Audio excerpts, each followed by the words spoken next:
This episode has been made possible by the support we get from Fort Collins Kia. If you are in the market for any electric Kia, not only do they never add market adjustments, they will deliver your car to you anywhere in the 48 contiguous states for out-of-spec viewers. More information in this episode's description.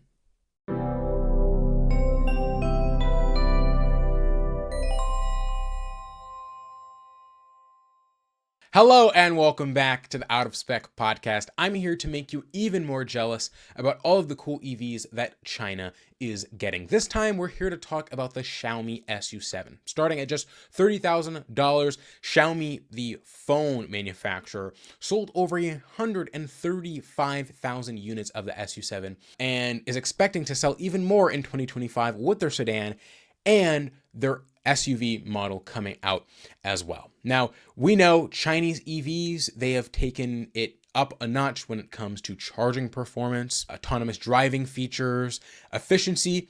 Now, Chinese EVs are looking to take on the track as well. The Xiaomi SU7 Ultra has beaten out the Porsche Taycan Turbo GT, not only on the Shanghai Circuit, but the Nürburgring as well. Now, it beat the Porsche Taycan on the Nürburgring back in October of 2024.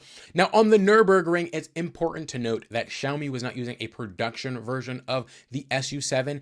It was using this kitted out version with different body styling, and that's not really how we use production times on the Nürburgring. However, Xiaomi SU7 Ultra that we're seeing in the Shanghai Circuit is the production version. So it's the full production version, the version that people will be able to buy for $112,000 US. Now, Porsche Taycan Turbo GT starts at $230,000. That's twice the price of the Xiaomi SU7.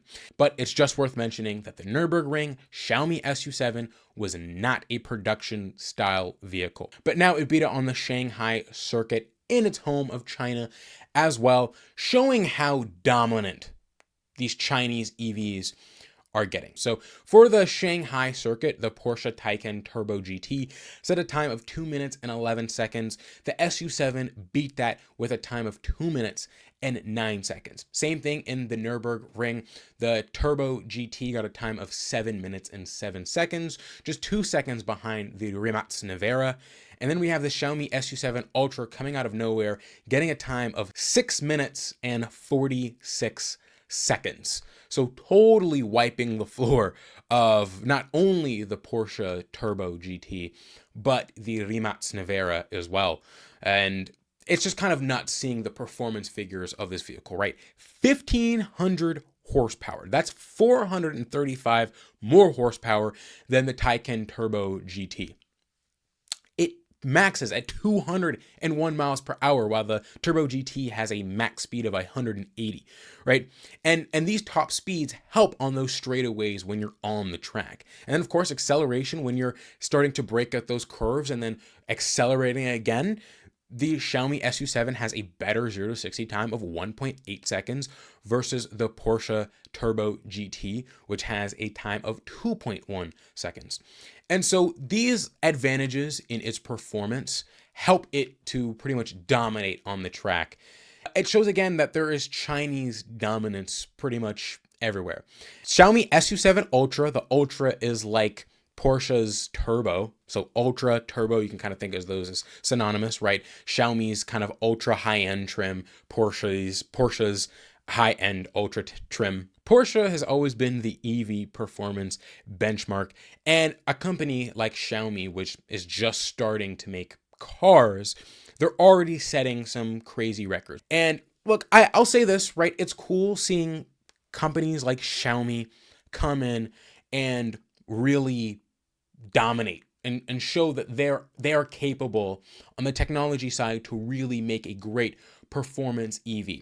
What makes me curious is, though, Porsche has the legacy, they have the driving knowledge, and a lot of it comes down to how it actually performs on road. Companies like Mercedes, Porsche, Volkswagen are losing their footing in China. It's why we see Porsche come out with the Taycan. It's why we see them focus on the Macan EV, because they're trying to appeal to more Chinese buyers that want to buy electric vehicles.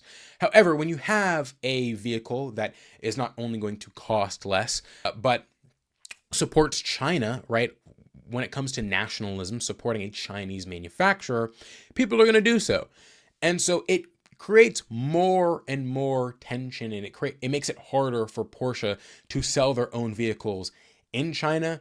And Chinese vehicles and automakers are really dominating this space. Now, we have a lot of cool performance EVs, particularly four-door sedans. We have the Model S Plaid, we have the Lucid Air Sapphire, we have the Porsche Taycan, we have the Audi e-tron GT, a lot of cool sporty sedans. However, just because you can go 0 to 60 in 2.1 seconds doesn't mean that you're going to be great on the track. When we talk about what makes a Porsche Taycan so great is its braking performance, its handling, how well the suspension and driving is tuned.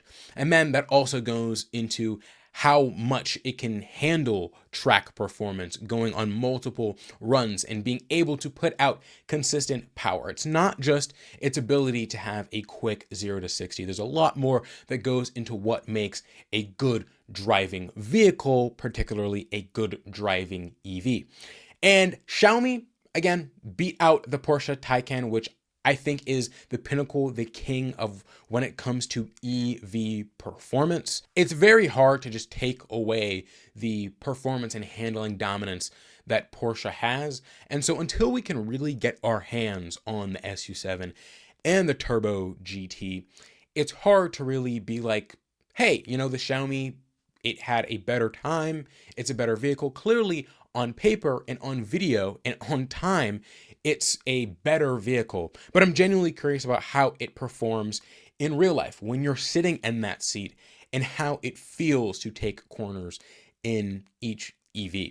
I don't think Porsche will try to come out with a Turbo GT Weissach Plus, something even better and something harder in performance than the Xiaomi SU7. But we'll see. I hope Porsche does respond, but I honestly don't think they will. I feel like a lot of automakers tend to just ignore what Chinese markets are doing when it comes to the performance and abilities and capabilities of their EVs. Now, I think the bigger question is here, will Xiaomi start selling these cars outside of China? We know how well the SU7 does in terms of range and performance and price, again, starting at just $30,000. But they would need to bring manufacturing as we see more tariffs and restrictions into U.S. manufacturing. They would have to bring and move their manufacturing elsewhere. But again, Xiaomi just started producing vehicles late 2023, early 2024. If they can do that, then I don't think it's going to be hard. And they, again, produced 135 of them, delivered 135,000 of them. I don't think it would be hard for them to bring that same energy to European or US markets in terms of manufacturing. Now, I take this question to you, the listener, the viewer. What would you rather have, the Xiaomi SU7 or the Porsche Taycan Turbo GT Weissach, right? The extreme version of each. Which one would you pick?